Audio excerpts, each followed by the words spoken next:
I was under my kitchen sink, fixing a leak. That's when I heard my wife talking to her sister. How she planned to take my house, my business, and my children. And she had no idea I was listening. 5 days later, she regretted everything she said. The cold bite of a copper pipe dug into my shoulder blade as I lay on my back beneath the kitchen sink, tightening the final connection on a new shutoff valve. It was the last piece of a renovation project that had stretched across an entire month, one I had personally overseen, planned, and executed down to the smallest detail. Above me, Italian marble countertops gleamed softly in the afternoon light, sunlight pouring in through windows I had replaced myself only weeks earlier. Every inch of that kitchen carried my fingerprints. The custom cabinets had been built in my workshop, measured twice, cut once. The subway tile backsplash had been laid by hand, each tile spaced with the patience of someone who cared how things looked long after the job was done. This wasn't just a kitchen, it was proof of who I was. My name is Mark Holloway, and I'm what people like to call a Renaissance contractor. 15 years ago, I was a CPA, pressed suits, spreadsheets, tax codes, and profit forecasts.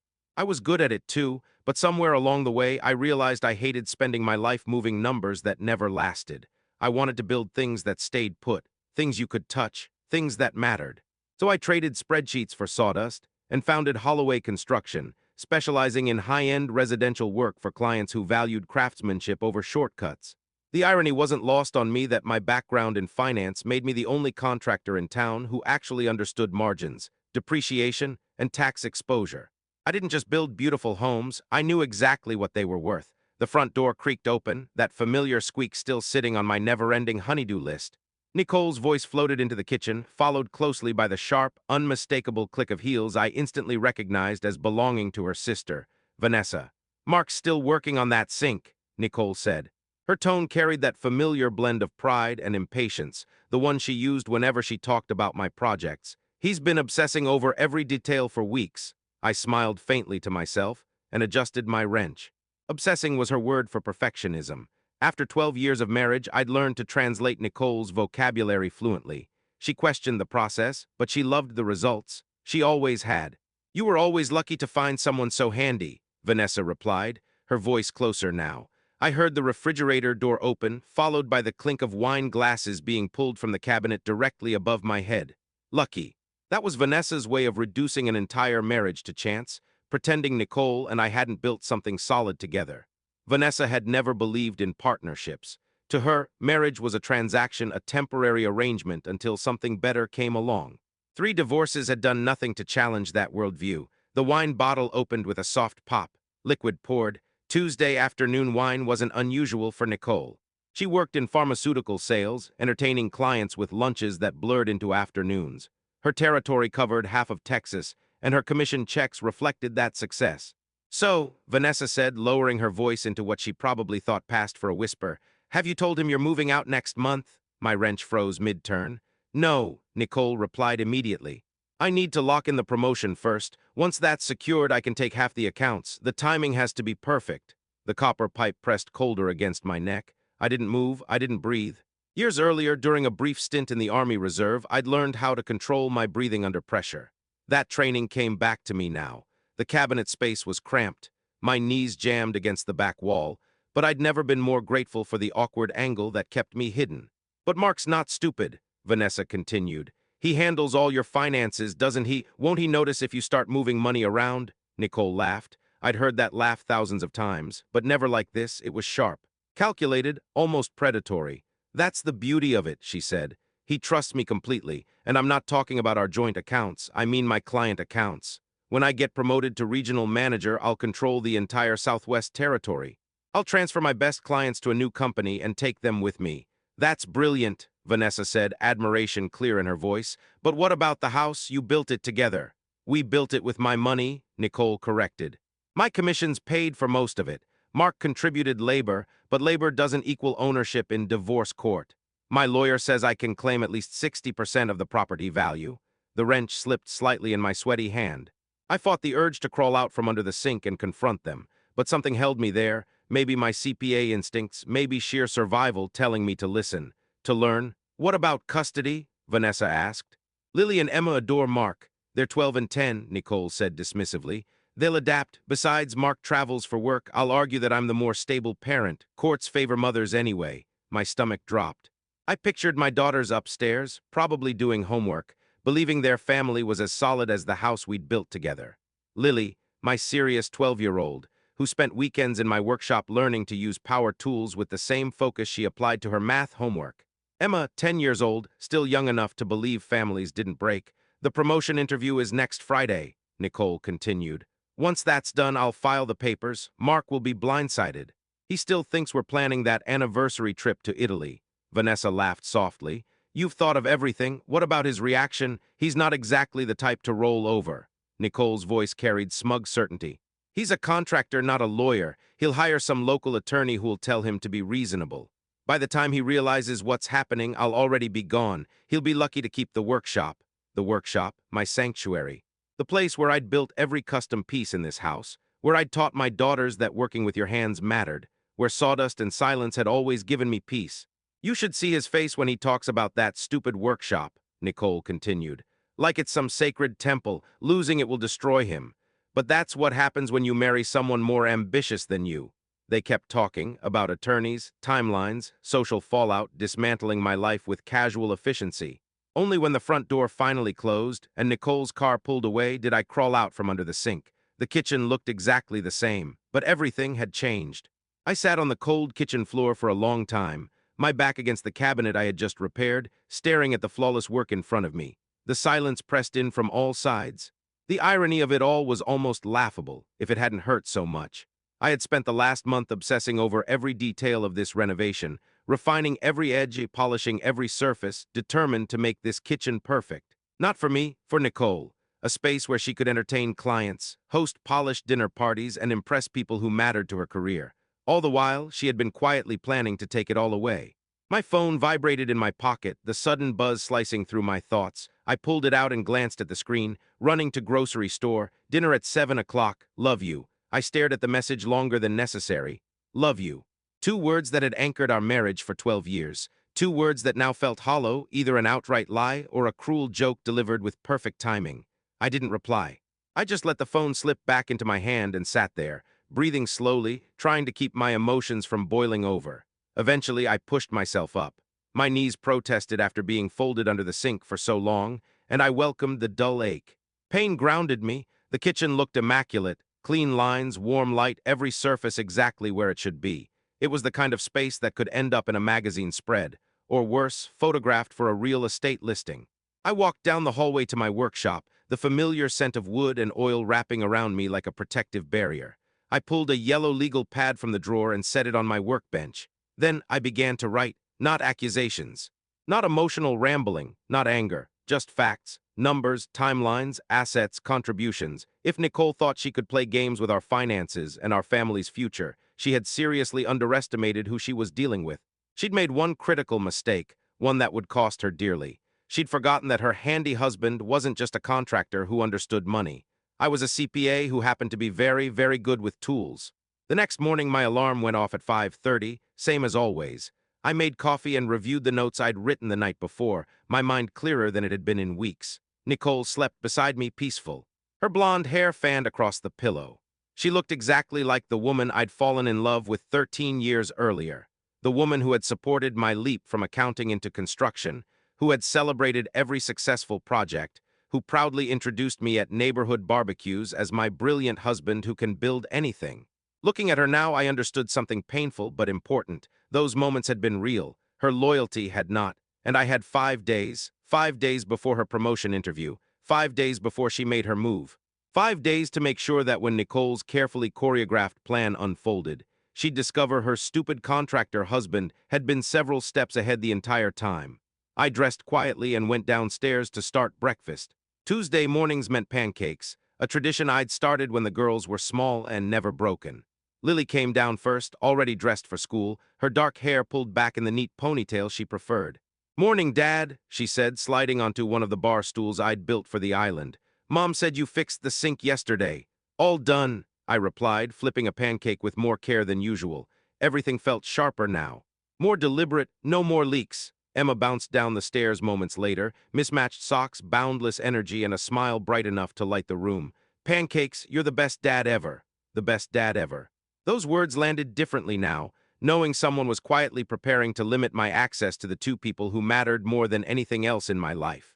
Nicole appeared about 20 minutes later, polished, composed, dressed perfectly for another day in pharmaceutical sales. She kissed my cheek and poured coffee into the travel mug I'd given her last Christmas. "The kitchen looks amazing," she said, scanning the room. "You really outdid yourself." "Thanks," I replied, watching her closely. No guilt. No hesitation. No sign she'd spent yesterday planning my downfall. I wanted it to be perfect. "It is," she said, already checking her phone. "I've got client meetings all day, but I should be home by 6. Can you handle dinner?" "Of course. I'd been handling dinner most nights for the past 5 years. Anything special you want?" "Surprise me," she said, kissing me goodbye. Same routine, same words, same performance. After Nicole drove away and the girls left for school, I called my office and told my project manager I'd be working from home for the rest of the week. Then I went back to my workshop, poured a fresh cup of coffee, and started making phone calls. The first call was to Elaine Morrison, our accountant. She'd handled our taxes for 8 years and knew our finances inside and out. "Mark, how's the kitchen renovation?" she asked cheerfully. "Finished yesterday," I said. "Elaine, I need to ask you something confidential." Her tone shifted instantly. "Go ahead." "Hypothetically," I said, "if someone wanted to protect assets ahead of a possible divorce, what would be the smartest approach?" There was a brief pause. "Mark, is everything okay?" "Just exploring options," I said carefully. "Hypothetically." "Well, hypothetically," Elaine replied, "documentation is everything. Separate property versus marital property. Contribution records matter. Trusts established before marriage usually remain separate. Business assets can be more complicated." We talked for 20 minutes. I took notes. I listened carefully. Elaine didn't pry, and I didn't explain. The second call went to Robert Harrison, an attorney I trusted. We'd played poker together for 6 years. "Mark, what's going on?" "I need legal advice, confidential." "Shoot." "If someone learned their spouse was planning a strategic divorce, possibly involving financial misconduct, what's the best defensive move?" Robert exhaled slowly. "Damn, hypothetically, documentation, timing. And if there's fraud involved, stealing client accounts, for example, that changes everything. Custody matters too. Courts care about stability and parental involvement." I listened like my life depended on it, because in many ways it did. Then I made the final call. "Pinnacle Pharmaceuticals, how may I direct your call?" "Human Resources," I said calmly. "I need to report a potential ethics violation." The transfer took 2 minutes. And just like that, the game changed. When the HR representative finally came on the line, I drew in a slow, steady breath. "I'd like to report a potential conflict of interest involving one of your sales managers," I said evenly. "I have reason to believe Nicole Holloway intends to use her position to divert client accounts to a competitor." There was a pause on the other end. Then, carefully, "Can you explain the basis of this allegation?" "She's currently being considered for promotion to regional manager," I continued. "If that promotion goes through, she plans to transfer proprietary client information to a new company. I overheard her discussing it yesterday." Another pause, longer this time. "Are you willing to provide a formal statement?" "Yes," I said, "but I'd prefer to remain anonymous."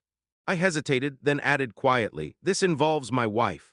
The call lasted about 15 minutes. By the end of it, I'd provided enough specifics, names, timelines, operational details, to force their hand. The HR representative assured me that all promotion decisions would be placed on hold until the internal investigation was complete. Nicole's perfectly choreographed timeline had just run headfirst into its first wall.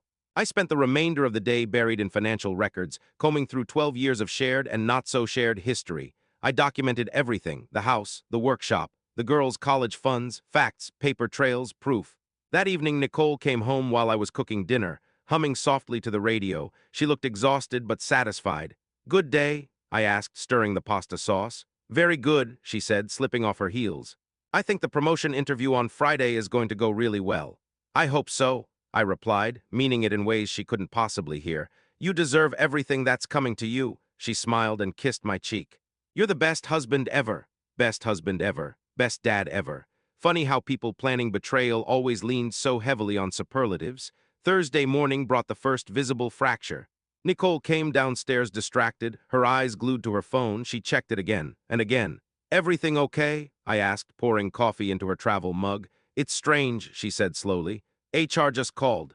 They want to meet with me this afternoon about the promotion. They said there are, she hesitated, questions they need to address first. I played my role perfectly, concerned, supportive, attentive, while inside I felt a sharp, controlled satisfaction. I'm sure it's routine, I said. Probably territory expansion or compliance stuff. Maybe, she replied, but her voice lacked conviction. Once she left for work, I moved into phase 2. I drove straight to First National Bank, where we'd maintained our accounts for 8 years, and requested a private meeting with the branch manager. Mr. Holloway, she said warmly, what can I help you with today? I need to restructure several accounts, I said, sliding a prepared folder across her desk. Specifically, I want to establish a revocable family trust with asset protection provisions. The process took 3 hours. By the time I walked out, the house deed had been transferred into the Holloway Family Trust, with me designated as primary trustee. Our joint savings account now required dual signatures for withdrawals over $500. The girls' college funds had been moved into protected educational trusts, legally insulated from divorce proceedings. Every move was lawful, every document airtight. I was halfway home when my phone rang. Nicole. Mark, can you talk? Of course, I said. What's going on? The HR meeting. She stopped, and I could hear the strain in her voice. They're investigating an ethics complaint. Someone reported that I'm planning to steal client accounts. I let just enough indignation into my tone. That's ridiculous. Who would accuse you of something like that? They won't tell me. It's anonymous, but they've frozen my promotion until the investigation is over. Her voice cracked. This could ruin everything. Everything. She had no idea how accurate that word was. I'm sure it'll be fine, I said calmly. You're one of their top performers. They know your integrity. I hope so, she whispered. I can't believe someone would try to sabotage my career. The irony nearly took my breath away. We'll get through this, I said. Whatever happens, we'll handle it together. Thank you, she replied, and for a brief moment she sounded like the woman I once knew. I love you, Mark. I love you too, I said, and unexpectedly part of me still meant it. That night Nicole barely touched her dinner. The girls filled the silence with stories about school and weekend plans, but Nicole kept checking her phone, waiting for something, anything, to restore control. After the girls went upstairs, she poured herself a generous glass of wine and sat beside me on the couch. Mark, she said softly, I need to ask you something. My pulse tightened. What is it? If something happens to my job, if this investigation doesn't go well, will we be okay financially? I paused, as if weighing the answer. It would be tight, I said, but we'd manage. The business is strong. We have savings. Why? I just keep thinking about everything we've built, she said. The house, our life, the girl's future. I couldn't stand to lose any of it. She had no idea how prophetic she sounded. We won't lose anything, I said, slipping my arm around her. No matter what happens, we'll face it together.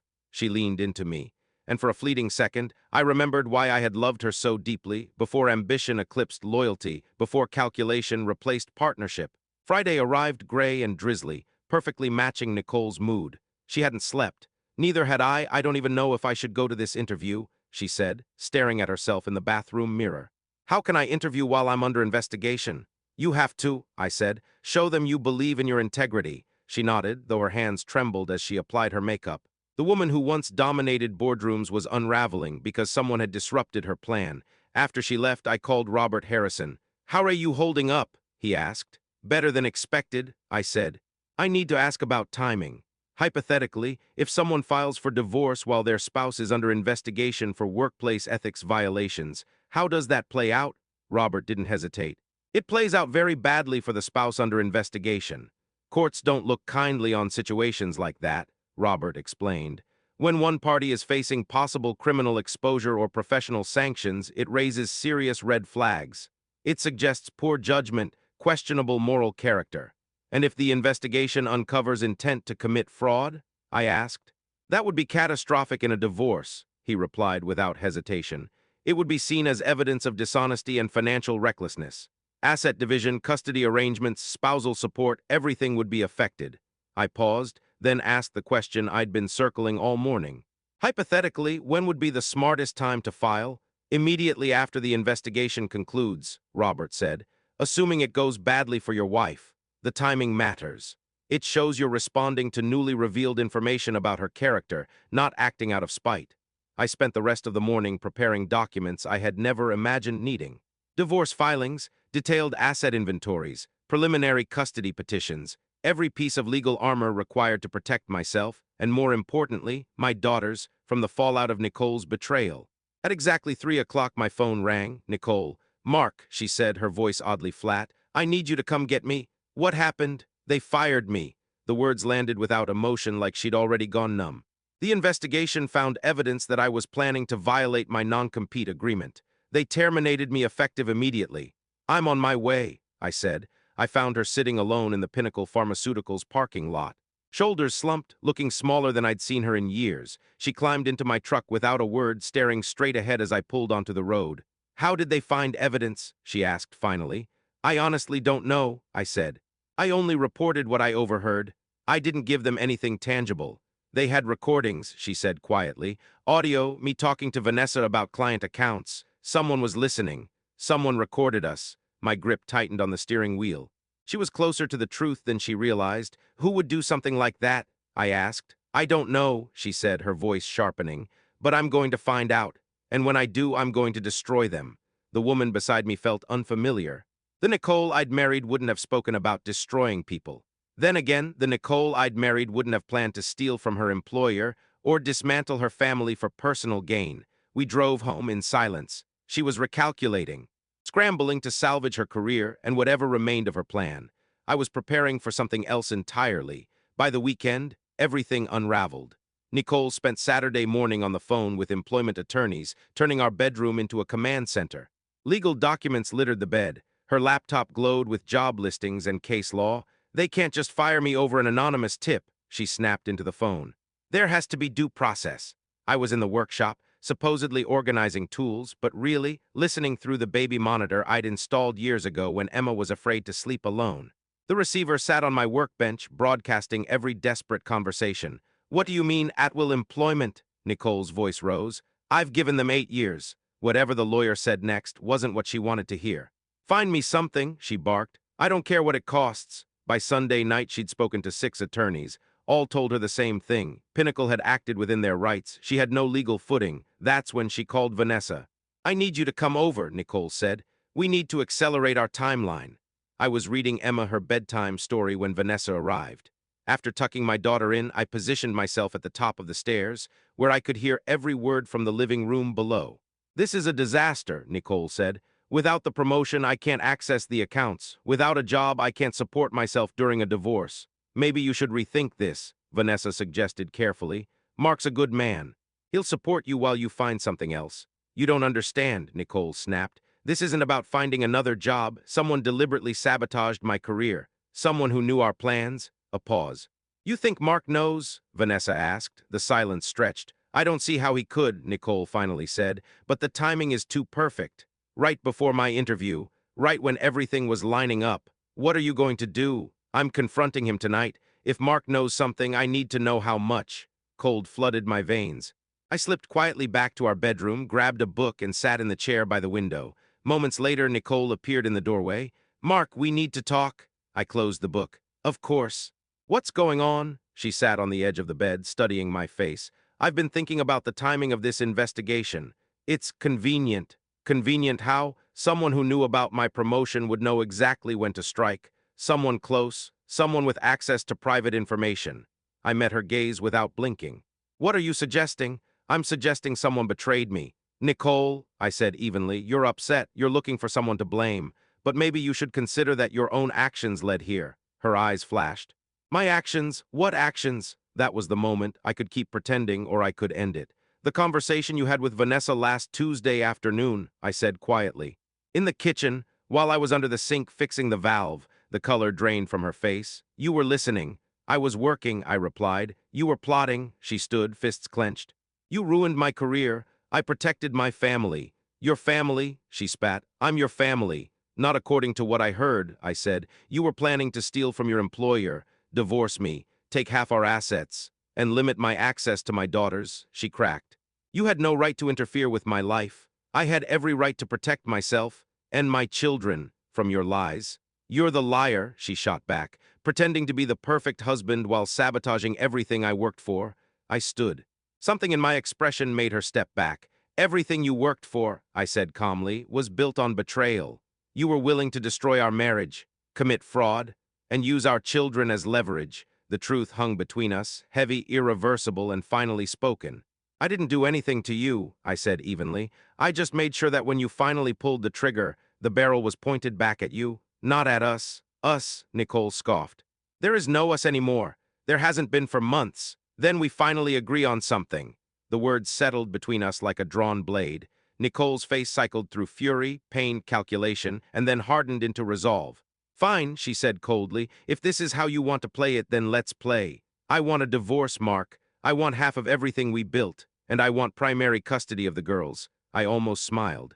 You're welcome to try. Try, she snapped. I don't have to try. I know my rights. Do you? I asked quietly, because I spent the last week learning about mine.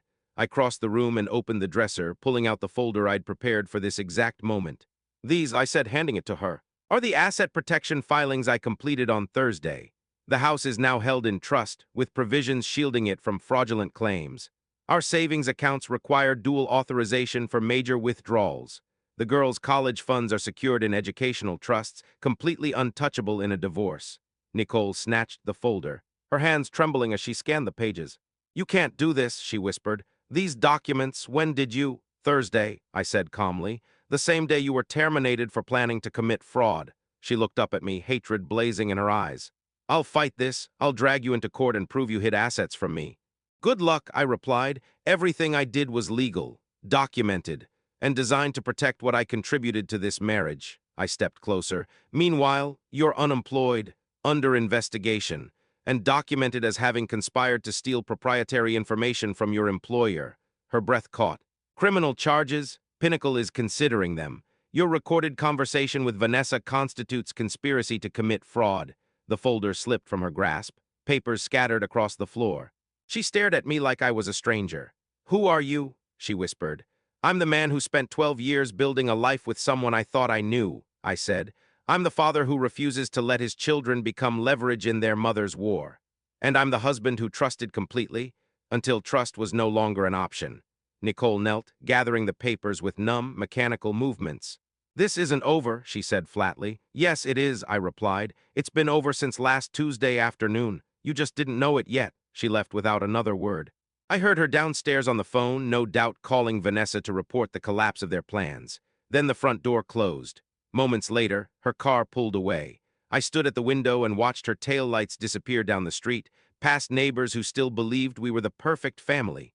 Tomorrow, I would call Robert Harrison and formally begin divorce proceedings. Tomorrow, I would start protecting my daughters from the chaos their mother had unleashed. But that night, I sat in the chair by the window and mourned the marriage that had truly died last Tuesday afternoon, killed by whispered plans and wine glasses in a kitchen I had built with my own hands. Nicole didn't come home that night, or the next. Tuesday morning, she texted, staying with Vanessa. Need time to think, don't contact me. I didn't. Instead, I focused on my daughters, confused, unsettled, but not yet frightened. Nicole traveled often for work, so her absence wasn't alarming. What was new was the tension they felt, the way conversations stopped when they entered a room. Is Mom okay? Lily asked Wednesday evening as I helped her with algebra. She's dealing with work problems, I said, which was technically true. She needs some space. Lily hesitated. Are you and Mom fighting? The question every parent dreads. We're having disagreements, I said carefully. But no matter what happens, we both love you and Emma. Lily studied me with the same intensity I saw in the mirror every morning. Are you getting divorced? I didn't lie. I don't know yet. Maybe. She nodded slowly. If you do, can Emma and I stay with you? The question shattered me and steeled me at the same time. I will do everything in my power to keep you and your sister safe and happy, I said. That's a promise. Thursday morning, Robert Harrison called. Mark, Nicole's attorney, reached out. She wants to discuss settlement terms already. Sounds like she's eager to wrap this up quickly. Something about relocating for a new job. Of course she was. What's she asking for? I said. 50-50 asset split. Joint custody with her having primary residence. Spousal support for 3 years. I laughed, humorless. She's delusional. That's what I told her lawyer, Robert said. Given her termination and the fraud evidence, she's not in a position to make demands. What's our counter? You keep the house and workshop, they're in trust and you built them. She gets personal property and half the liquid assets. You get primary custody. She gets supervised visitation until she proves stability. Supervised? I repeated. Mark, she was prepared to uproot your children for money. She's unemployed. and facing potential charges. No judge is going to hand her primary custody. We talked for over an hour. When I hung up, I felt cautiously hopeful for the first time since Tuesday. That hope shattered Friday afternoon. I was in the workshop when I heard her car pull into the driveway. Through the window, I watched Nicole step out, perfectly dressed, briefcase in hand, like she was arriving for a meeting instead of confronting the husband she'd betrayed. I met her at the front door before she could use her key. "The girls are at school," I said. "What do you want?" She lifted her chin. "I want to talk about our situation," she said, "like adults." "Adults don't plot to steal from their employers," I replied, "or dismantle their own families." She flinched just for a heartbeat, then pulled herself back together. "Can I come in?" she asked. "This is still my house, too." I stepped aside. She walked into the living room and lowered herself onto the couch as if nothing had changed. As if we were still the couple who hosted dinner parties and binge-watched movies on that same furniture. "I've had time to think," she said carefully, "about everything. I made some mistakes." "Mistakes?" I echoed. "I was frustrated," she continued. "My career felt stalled. I didn't think you understood the pressure I was under to succeed. I said things out of anger. Things I didn't really mean." I stared at her, almost impressed by how effortlessly she rewrote reality. "You didn't say things you didn't mean, Nicole," I said. "You planned things you absolutely meant. You were going to steal client accounts, divorce me, and take our children. That wasn't emotion. That was strategy. I never would have taken the girls away from you," she said quickly. "Really?" I replied, "because I have a recording that suggests otherwise." Her composure finally cracked. "You recorded me?" "I started recording after I realized what you were planning," I said. "Insurance, just in case you decided to deny everything later." She fell silent, staring at her hands for a long moment. "What do you want from me, Mark?" she asked quietly. "I want you to sign the divorce papers without a fight. I want joint custody, with primary residence staying with me. And I want you to accept responsibility for the choices that brought us here. And if I don't, then we go to court, and a judge gets to hear you planning fraud, abandonment, and asset manipulation.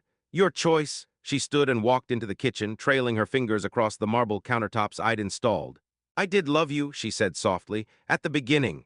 I really did." "I know," I said. "I loved you too. That's why this hurts." She turned back toward me. For just a moment, I saw her the woman I'd married, uncertain, vulnerable. "Human, I'm scared," she admitted. "I don't know what I'm going to do without my career, without this house, without the girls." "You should have thought about that," I said, "before you decided to blow up our lives." The vulnerability vanished, replaced by the cold calculation I now recognized too well. "Fine," she said, "I'll sign your papers, but I want half the liquid assets and unsupervised visitation." "Deal," I said immediately. She looked surprised. What she didn't know was that half the liquid assets amounted to less than $20,000 after my restructuring. And unsupervised visitation was meaningless for someone already planning to leave the state.